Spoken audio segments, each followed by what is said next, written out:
ओम साईराम. नांदेड सिडको ते शिर्डी ही पदयात्रा गेले सतत 14 वर्षापासून हे 15वं वर्ष आहे. यावर्षी 15 ऑगस्ट रोजी ही पालखी नांदेड सिडको येथून शिर्डीला जाणार आहे.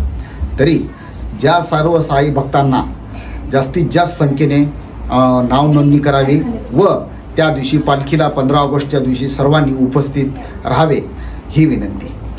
सिडकोपासून ही पालखी हडको मार्गे येणार आहे. हडकोहून कवठ्याहून मोंढ्यातून SP ऑफिस, शिवाजीनगर, राज कॉर्नर मार्गे निळा या ठिकाणी पाताळेश्वर महादेव मंदिर या ठिकाणी मुक्कामास आहे. हा मुक्काम पहिल्या दिवशीचा 26 किलोमीटरचा आहे आणि सिडको ते शिर्डी हा मुक्काम 417 किलोमीटरचा अंतर पूर्ण करून ही पालखी शिर्डी या ठिकाणी मार्गस्थ होणार आहे.